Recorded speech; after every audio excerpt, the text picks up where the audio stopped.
Hi guys, it's just a quick video on functional skills writing test preparation, and we're going to do a little bit of a reading comprehension as well. So I want you to understand what the writing question is testing you on, produce an answer to the writing question, and if you download the actual lesson on the test website, I want you to use spelling techniques and then spag check your work. Okay, target language, we've got assist, which means to help. Efficiency is to use without waste, and dutiful is to fulfill a duty. So if you're studying functional skills, the new specification for Edexcel, you'll notice that this is the actual things you get marked on for your spelling, punctuation and grammar and your writing composition. So this lesson actually deals with all of those things here, so it's a really useful lesson if you want to if you want to practice getting better for the exam. Now the first thing we're going to talk about is being careful with the wording of the exam questions. You've got to be really specific and understand what the examiner is expecting you to say as an answer. So for number one, if this is a question, a friend is looking for recommendations for a place for their 16-year-old to study. Where would you recommend? Number two is a friend who's just retired and wants some suggestions of things to do where they can feel involved with other people and make some friends. Where would you recommend? So these are common questions that might come up, and you really need to understand what exactly does the examiner want you to write about when you're answering these. So I want you to pause the video for a moment if you can, and want to see if you can write a couple of notes about what are the things that you would mention when answering this question, just to kind of practice understanding the wording and the logic that the exam uses. So if you can pause it now, that'd be great. Okay, moving on. So possible answers. So number one, you should have recommended a college or sixth form because they're looking for a place for students past secondary school age. This is where you need to be aware of the target audience and the real needs of that audience. Okay. Secondly is a walking club, bowls, creative writing club, a knitting club, a rambling club, anything that suits what a retired person might do. So that one, they're really testing to see if you are picking age appropriate activities for this person. You don't want to be picking ice skating and have the person suddenly break a hip or something like that. It would be a terrible suggestion. Okay. Another thing to kind of make your writing more persuasive is we could use adjectives. Adjectives are really, really good to kind of get your feelings across. So if you were looking to kind of persuade someone to buy this dog in the picture there, it's very beautiful, very cute, very beautiful. Which one of these adjectives are appropriate? So we've got the words adorable, menacing, vicious, dutiful, and loyal. So these are all adjectives which are describing words. So I want you to have a look at this image and try and use as many of these different adjectives to describe what you see, but they have to be appropriate. Okay, so they have to actually suit the picture. Okay, so I'll give you a moment just to kind of have a go at doing that, and then we're going to have a look at the answers. The possible answers might be dutiful. This is an adjective that means that the animal will be loyal and will do what you tell it, basically. Loyal is meaning they will stick by you, and adorable.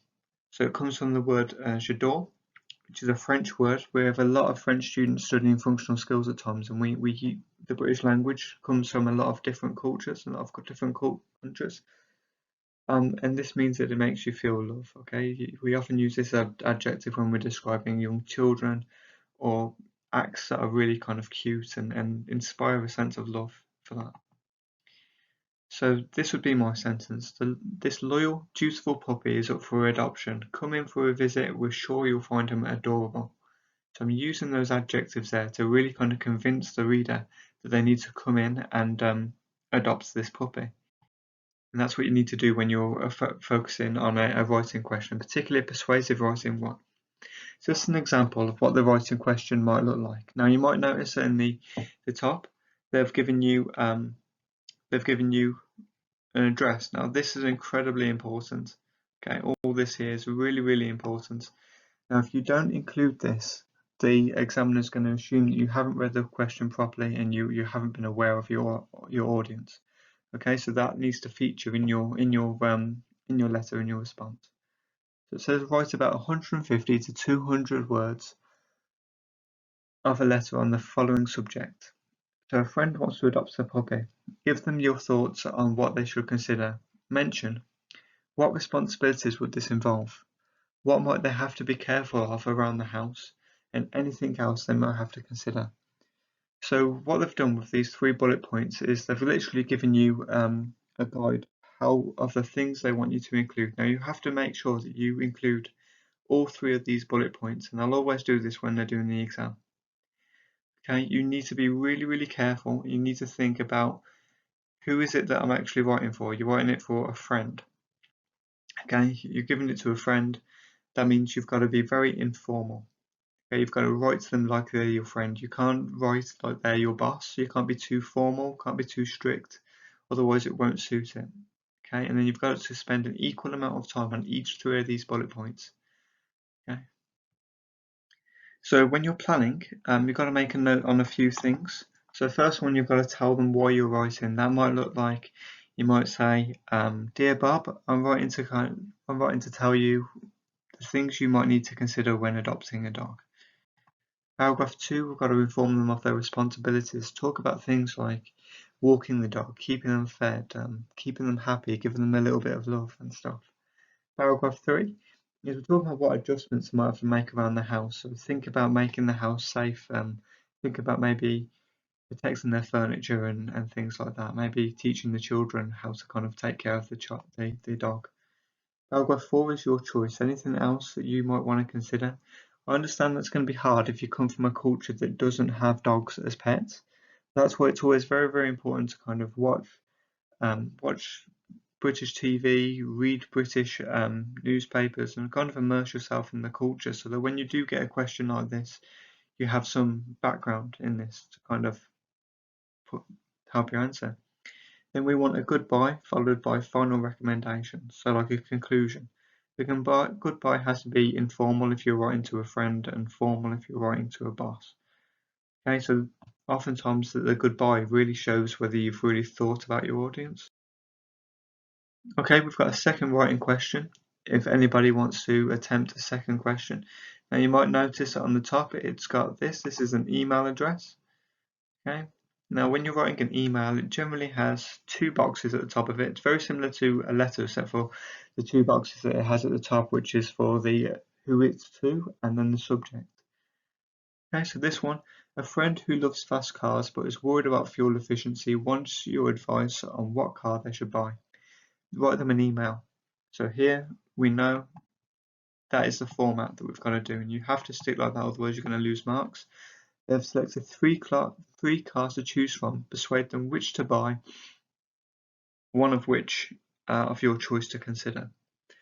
You need to consider these 3 things. So same as before, you get 3 bullet points.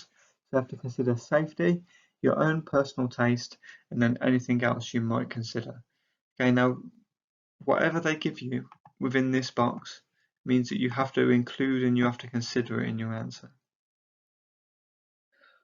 So guys, if you've managed to write an answer, here's a bit of self-assessment, just some questions that you can ask yourselves to see if you've done a good answer. So first of all, is it clear to understand? Now if you think it is, but you're not sure, it's a good idea to check with somebody else in the house. Have you used adjectives? Okay, very important, describing words to make your point a lot more powerful. Have you written to the correct purpose? This might be persuasive or informative. Okay, have you actually managed to persuade somebody in this piece?